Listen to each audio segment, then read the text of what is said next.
Welcome to Miss Lee Tube. In today's episode, we're going to explore angles with invisible arms. No, I'm not talking about angels. I'm in fact talking about angles. We know that an angle is formed when two straight lines, or arms, meet together in a vertex. Usually, those arms are visible and are easy to see, like on this pair of scissors.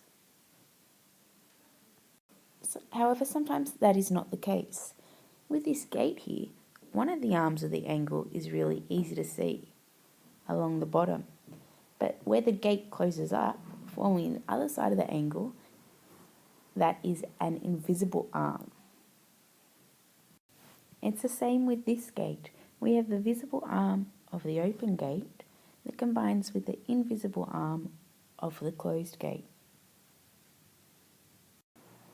With this fence, we have a visible arm as well as an invisible arm that we've got to use our brain to imagine. Have a look at this swing here.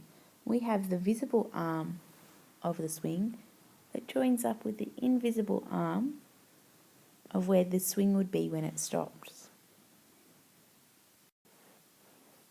On the slippery dip, we have the visible arm of the angle that meets up with the invisible arm of the angle. Even on this tree that's growing on a slant, we've got the visible arm of the angle and an invisible arm.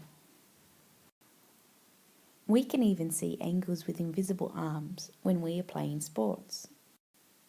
Unfortunately, I didn't have enough money to hire Neymar to demonstrate, so just bear with me. If I was to throw this ball, it would form an angle with two invisible arms. The first invisible arm would be formed when the ball leaves my hand and travels upwards. The second invisible arm of the angle would be formed when the ball travels back down. And there you can see we have an angle with not one but two invisible arms. Thanks for tuning in to this episode of Miss Lee Tube, and I hope you've learned something about angles with invisible arms.